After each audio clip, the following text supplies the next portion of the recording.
Olá pessoal, tudo bem com vocês? Me chamo Renato Tamaturgo, sou médico otorrinolaringologista atuante na cidade de Natal, Rio Grande do Norte.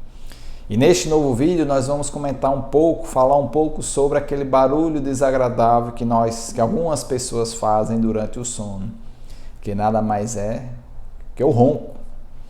E aí, se você sofre de ronco, ou se você conhece alguém que sofra de problemas do ronco, fica aqui com a gente que eu vou comentar algumas situações, falar um pouco, tecer alguns detalhes sobre essa situação um pouco desagradável. Então, doutor Renato, o que vem a ser o ronco? O ronco nada mais é do que um barulho produzido pela passagem do ar através de um obstáculo que ele encontra na garganta. E esse obstáculo geralmente é feito pela língua ou pelo céu da boca, o palato mole, que ele arreia aquela uvulazinha, aquele sininho que nós temos na garganta, ele arreia principalmente quando deitamos de barriga para cima, no caso o decúbito dorsal.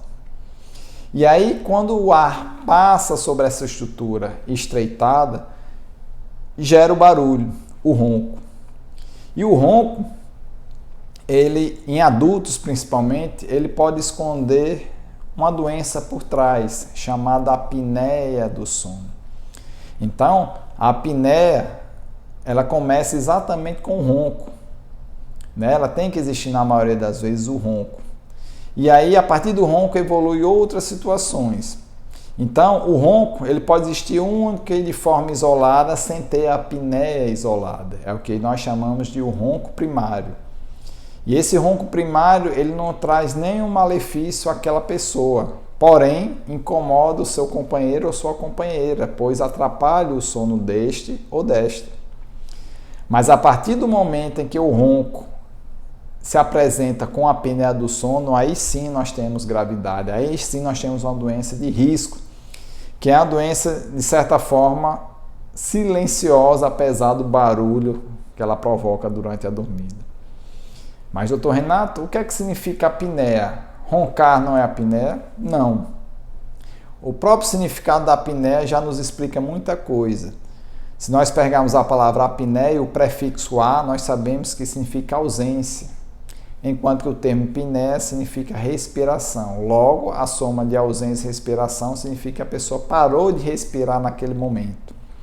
E é uma doença, como eu falei, de forma silenciosa, pois ela evolui gradativamente, desde leve, moderada a severa, onde tem várias complicações. Mas aí, como é feito o diagnóstico? O diagnóstico é feito através de um exame chamado polissonografia do sono. E essa polissonografia pode ser feita tanto em ambiente hospitalar, que é uma mais completa, mais detalhada, em que se verifica o tempo que a pessoa dormiu, a qualidade do sono, qual foi o tempo estimado para iniciar o sono, a frequência cardíaca, a frequência respiratória, quantas vezes roncou, qual foi o grau de apneia, qual foi a concentração de oxigênio durante a apneia, que é a saturação, né, dentre outros fatores. E existe também aquela polissonografia que pode ser feita em ambiente residencial, que é um pouco mais simples, mas também consegue diagnosticar e nos dar muitas informações sobre o sono daquele paciente que realizou em casa. E esse exame pode ser feito também em crianças. Porém, um ronco em criança, na faixa pediátrica, ela traz outras complicações. Primeiro, a criança que ronca, ela tem aquele sono geralmente agitado. Por ter o sono agitado, ela não consegue entrar naquele sono profundo, aquele sono reparador.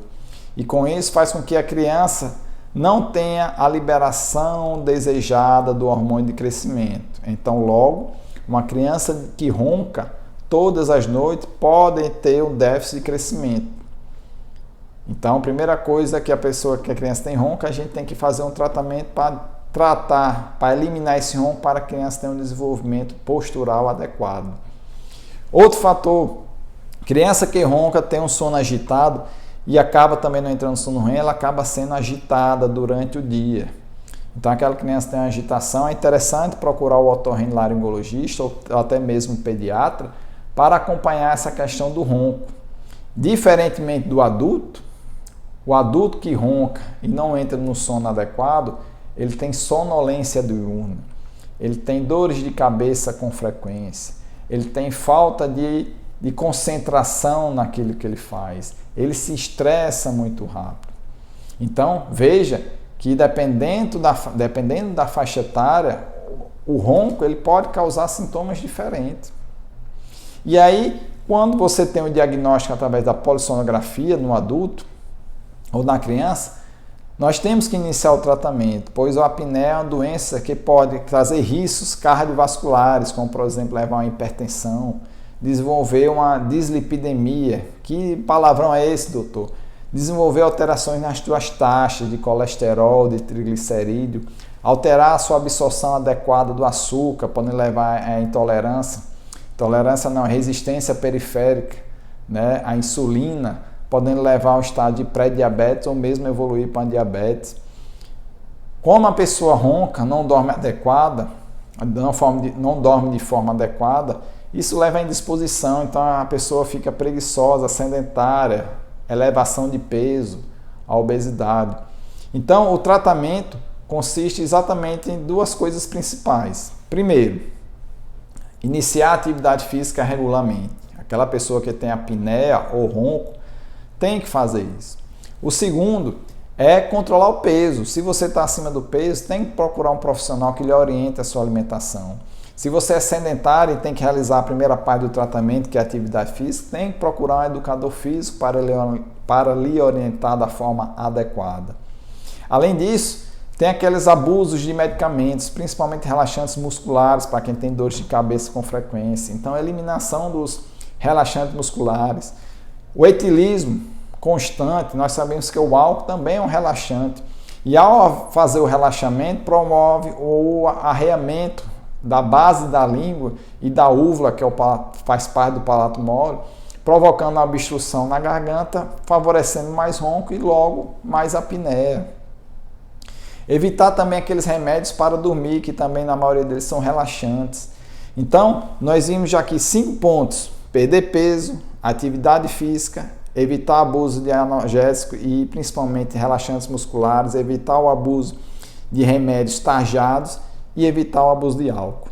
Isso são medidas de mudanças de hábitos de vida que podem melhorar consideravelmente sua questão do ronco e controle da apneia. Mas tem alguns casos em que a apneia está muito elevada, em que a polissonografia mostra um índice de apneia e hipopneia, que é um resuminho em que a polissonografia capta todos os dados e nos fornece um número. E se esse número do índice de apneia e hipopneia estiver muito elevado, às vezes só esses 5 fatores que foi citado de mudança de hábitos de vida, como perda de peso, atividade física, evitar relaxantes musculares, evitar álcool, evitar medicamentos tarjados, precisa se associar a um equipamentozinho chamado de CPAP, que é uma sigla em inglês. E qual a função desse CPAP? Esse CPAP é um equipamentozinho que é acoplado a uma mangueira com a máscara. E essa máscara vai fornecer uma coluna de ar na questão da garganta, localizada na garganta, impedindo que haja o arreamento da base da língua e do céu da boca. E aí, um CPAP, estando bem regulado a partir dos dados fornecidos pela polissonografia e pelo quadro clínico do paciente, não tem força no mundo que faça esse paciente roncar. E o paciente não roncando, tendo a via aérea pérvia para ele respirar de forma adequada, a apneia está controlada. No passado, se realizaram muitas cirurgias para tentar reverter, mas a resposta do tratamento, aliás, a melhora após esse tratamento durava pouco e logo o ronco voltava e consequentemente a apneia, num grau menor, mas voltava. E aí foi se evoluindo e percebeu que as cirurgias realmente melhoravam um pouco a qualidade de vida, mas não eram o suficiente para reverter o grau da doença. E aí onde entraram os CPAPs, que através de uma forma rápida e eficiente, sem aquele pós-operatório doloroso da maioria das cirurgias de conversão do ronco, trouxe a solução mais rápida e eficiente para controle do ronco e da apneia. Então, além de medidas de hábitos de vida, né, utiliza-se hoje, quando tem polissonografia mostrando as apneias muito elevadas, a utilização do CPAP. E aí com o CPAP o paciente começa a dormir bem, não atrapalha o seu companheiro ou a sua companheira. Inclusive eu recebo particularmente alguns relatos de que pacientes, né, seus companheiros ou suas companheiras ficam apreensivos porque a pessoa ao lado que roncava muito, ao uso do CPAP, dorme silenciosamente bem. E isto o CPAP estando bem regulado. E aí esse companheiro, essa companheira fica tendo despertares noturnos pensando que o seu companheiro que roncava e está em silêncio está para ver se ele está vivo. E aí você vê o quão milagroso é a utilização do CPAP, desde que seja indicado, bem indicado, e que o paciente realmente se adapte a ele. E aí, este paciente que agora dorme perfeitamente bem, consegue entrar no sono profundo, consegue recarregar suas baterias, e aí ele vai ter bastante disposição para continuar a sua atividade física, e também faz parte do tratamento, continuar controlando o peso e evitando os analgésicos, os medicamentos para dormir ou mesmo relaxantes musculares. E é lógico, evitar o etilismo, quer seja ele social ou diário. E aí se controla a doença, né? Meu professor costuma dizer que na medicina, e isso é uma realidade, que na medicina existe aquelas doenças que a gente cura. Porém, aquelas que a gente não consegue curar, a gente tem que controlar para melhorar a qualidade de vida do paciente. Então, a apneia do sono hoje é aquela doença que se encaixa nas de controle, que através de medidas comportamentais e utilização de CPAP, conseguimos controlar e melhorar a qualidade de vida daquele paciente que antes sofria com ronco e sofria com a doença chamada apneia do sono. Então é isso, pessoal. Um vídeo resumindo de forma rápida e sucinta. Eu sei que teve alguns termos, né, técnicos da medicina, mas em alguns momentos a gente não consegue trazer para a realidade do dia a dia termos que possam ser compreendidos de forma adequada. Mas tentei aqui resumir de forma rápida e simples alguns assuntos traçados sobre o ronco e a apneia do sono. E aí, se você gostou, se você se identificou ou conhece alguém que sofre desse problema, curte aí o vídeo, encaminha para essa pessoa e não se esquece de se inscrever no nosso canal e ativar o sino. O canal Dr. Renato Tamaturgo está aqui para informar vídeos, fazer vídeos trazendo assuntos relacionados ao otorrino-laringologista. E é isso, pessoal. Agradeço mais uma vez a atenção de vocês e até um próximo vídeo.